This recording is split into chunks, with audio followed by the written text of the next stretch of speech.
नमस्कार मित्रमैत्रिणींनो. हिंदू धर्मात मंगळसूत्र हे केवळ एक दागिना नसून ते सौभाग्याचे प्रतीक मानले जाते. विशेषतः महाराष्ट्रात मुहूर्तमणीला अत्यंत पवित्र स्थान आहे. पण अनेकदा आर्थिक अडचणींमुळे किंवा जुने दागिने बदलण्यासाठी आपण मंगळसूत्र विकतो किंवा मोडतो. असे करणे धार्मिक दृष्ट्या किती योग्य आहे का? त्याचे काही दुष्परिणाम होतात का? आजच्या व्हिडिओमध्ये आपण याच विषयावर सविस्तर चर्चा करणार आहोत. 1. मंगळसूत्र आणि मुहूर्तमणीचे महत्व. मंगळसूत्राचे 2 वाट्या हे केवळ सोन्याचे गोल भाग नाहीत. शास्त्राप्रमाणे यातील एक वाटी शिव आणि दुसरी वाटी शक्ती पार्वती यांचे प्रतीक मानले जाते. ज्याप्रमाणे शिव आणि शक्ती अविभाज्य आहेत, त्याचप्रमाणे पती पत्नीचे नाते अभेद्य राहावे हा त्यामागचा मुख्य उद्देश आहे. लग्नाच्या वेळी मंगळसूत्रात जो सोन्याचा मणी गुंफला जातो त्याला मुहूर्तमणी म्हणतात. हा मणी शुभ मुहूर्तावर सिद्ध केलेला असतो असे मानले जाते. हा मणी स्त्रीच्या हृदयाच्या जवळ राहिल्याने तिच्यातील स्त्रीत्व आणि सौभाग्याची ऊर्जा टिकून राहते. हा मणी पतीच्या आयुष्यावरील संकटे दूर करतो अशी जुनी धारणा आहे. मंगळसूत्रात काळे मणी का असतात याचे उत्तर संरक्षणात आहे. काळा रंग नकारात्मक शक्ती शोषून घेतो. समाजातील किंवा बाहेरील लोकांची वाईट नजर वैवाहिक आयुष्यावर पडू नये किंवा नात्यात विसंवाद येऊ नये यासाठी हे काळे मणी संरक्षणात्मक कवचासारखे प्रोटेक्टिव्ह शिल्ड म्हणून काम करतात. आर्थिक कारणासोबतच याचे शास्त्रीय कारणही आहे. सोन्याचा स्पर्श स्त्रीच्या शरीराला, विशेषतः छातीच्या भागाला होत राहिल्याने शरीरातील रक्ताभिसरण सुधारते. सोने हे उष्ण धातू असल्याने ते शरीरातील ऊर्जा संतुलित ठेवण्यास मदत करते, ज्यामुळे स्त्रीचे मानसिक आणि शारीरिक आरोग्य चांगले राहते. मंगळसूत्र हे विवाहित स्त्रीची ओळख आणि तिची सन्मान आहे. हे परिधान केल्याने स्त्रीमध्ये एक प्रकारचा आत्मविश्वास निर्माण होतो.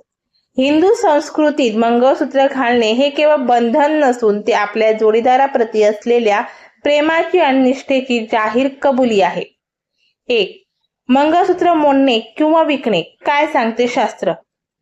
अनेक स्त्रियांच्या मनात हा प्रश्न असतो की जर चुकून मंगळसूत्र तुटले किंवा आर्थिक विवंचनेमुळे ते विकावे लागले तर काही अघटित घडते का? यावर शास्त्र काय सांगते हे आपल्या काही महत्वाच्या मुद्द्यांवरून स्पष्ट करून घेऊया. कोणताही दागिना वापरताना तो घासतो, झिजतो किंवा त्याची दोरी कुमकुमत होते, तो तुटतो. हे विज्ञानानुसार अत्यंत नैसर्गिक आहे. शास्त्रात याला अपघात मानले जातात, पाप नाही. त्यामुळे मंगळसूत्र तुटल्याने पतीवर संकट येते हा केवळ एक गैरसमज आहे. अशा वेळी घाबरून न जाता ते शांतपणे दुरुस्त करून घ्यावे. जर तुम्ही जुने मंगळसूत्र मोडून नवीन आणि आधुनिक डिझाईनचे मंगळसूत्र बनवत असाल तर त्यात काहीही वावगे नाही. काळानुसार बदलणे ही प्रगती आहे. शास्त्र सांगते की वस्तूच्या रूपापेक्षा त्यामागील भाव महत्वाचा असतो. जुने सोने मोडून नवीन दागिना करणे हे शुभच मानले जाते, कारण ते तुमच्या समृद्धीचे लक्षण आहे. धर्मशास्त्रात सोन्याच्या दागिन्यांना स्त्रीधन म्हटले जाते. स्त्रीधनाचा मुख्य उद्देश हा आहे की कुटुंबावर जेव्हा एखादे मोठे संकट येते किंवा अत्यंत कठीण आर्थिक परिस्थिती निर्माण होते तेव्हा त्या सोन्याचा वापर करून संकटातून बाहेर पडता यावे.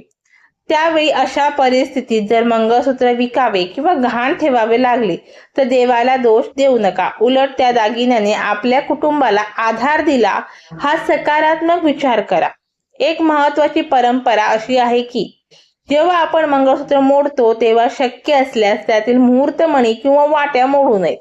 नवीन मंगळसूत्र बनवताना तेच जुने मुहूर्तमणी त्यात पुन्हा गुंफून घ्यावेत, कारण त्या मण्यांशी तुमच्या लग्नाचे संस्कार जोडलेले असतात. जर ते खराब झाले असतील तर ते बदलून नवीन घ्यावेत. शास्त्र सांगते की तुमच्या मनातील भीती कोणत्याही बाह्य घटनेपेक्षा जास्त घातक असते. मंगळसूत्र मोडल्याने काहीतरी वाईट होईल हा नकारात्मक विचार मनात आणू नका.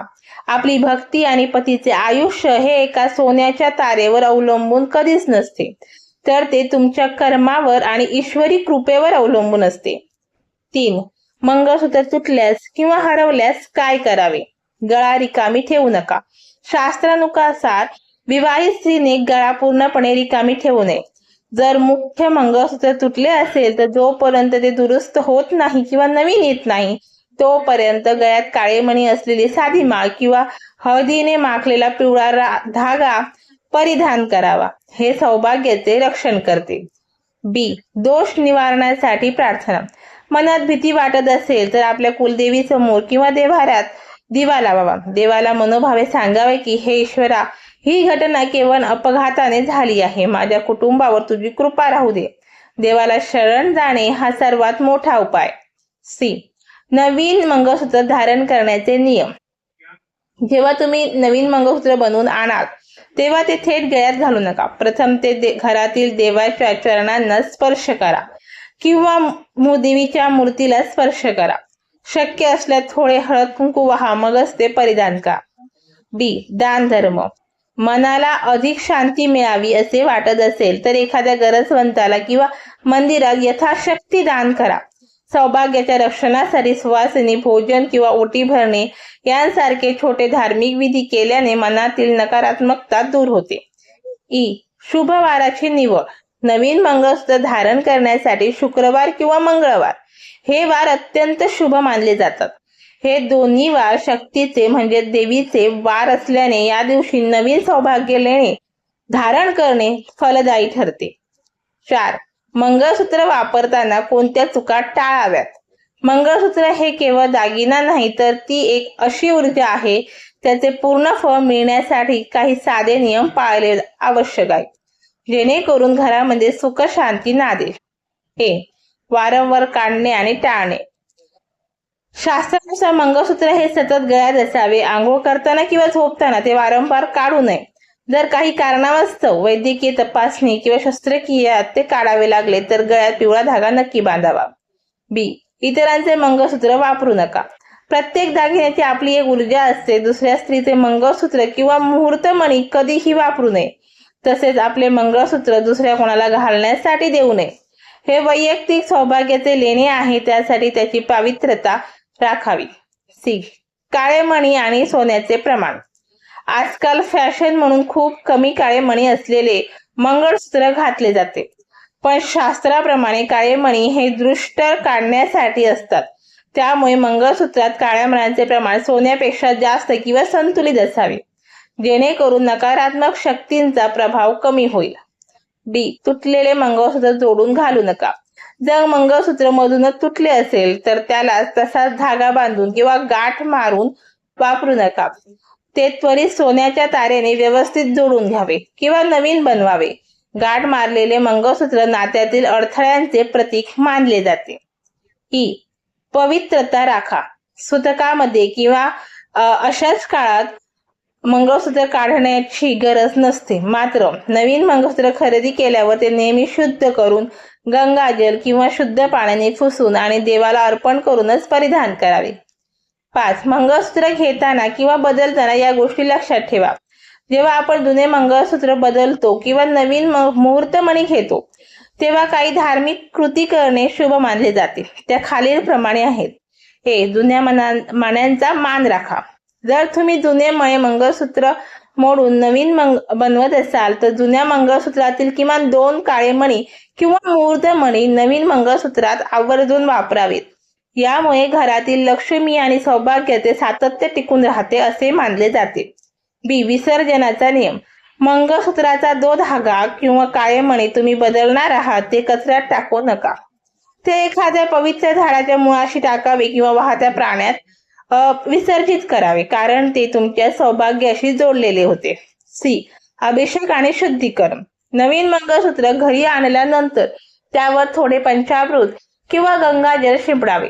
त्यानंतर ते घरातील लक्ष्मीच्या किंवा देवीच्या फोटोला स्पर्श करून मगच धारण करावे. यातील त्या दागिन्यातील धातू शुद्ध होतो आणि सकारात्मक ऊर्जा मिळते. डी. वाटी आणि मण्यांची संख्या. शास्त्रानुसार मंगळसूत्राच्या वाट्या या पोकळ नसाव्यात. त्या मागच्या बाजूने भरलेल्या किंवा बंद असाव्यात. तसेच मुहूर्तमणी हा शक्यतो अखंड असावा. नवीन घेताना या गोष्टींची काळजी घेतल्यास ते अधिक शुभ मानले जाते. मोठ्यांचा आशीर्वाद. नवीन मंगळसूत्र पहिल्यांदा परिधान करताना घरातील सौभाग्यवती मोठ्या स्त्रियांच्या सासू किंवा आई पाया पडून त्यांचा आशीर्वाद घ्यावा, त्यांच्या हाताने हळद कुंकू वाहून मगच ते मंगळसूत्र गळ्यात घालावे. तर मित्रमैत्रिणींनो, आज आपण मंगळसूत्र आणि मुहूर्तमणी यांच्याशी जोडलेले अनेक धार्मिक पैलू आणि शास्त्र समजून घेतले. लक्षात ठेवा, मंगळसूत्र हे केवळ सोन्याचे वजन नाही, तर ते तुमच्या आणि तुमच्या पतीच्या विश्वासाचे कवच आहे. त्यामुळे विनाकारण भीती बाळगू नका. तुमची श्रद्धा आणि शुद्ध भाव हेच तुमच्या सौभाग्याचे रक्षण करतील. जर तुम्हाला हा व्हिडिओ माहितीपूर्ण वाटला असेल तर तो तुमच्या मैत्रिणींना किंवा नातेवाईकांना नक्की शेअर करा. आपल्या भारतीय संस्कृतीतील अशाच नवीन नवीन गोष्टी जाणून घेण्यासाठी आमच्या चॅनलला सबस्क्राईब करायला विसरू नका आणि शेजारील बेल आयकॉन नक्की दाबा. तुमच्या मनातील इतर कोणत्याही धार्मिक शंका असतील तर आम्हाला कमेंट बॉक्समध्ये नक्की कळवा. पुन्हा भेटूया अशाच एका महत्त्वपूर्ण विषयासोबत. तोपर्यंत नमस्कार आणि आपल्या संस्कृतीचा अभिमान बाळगा.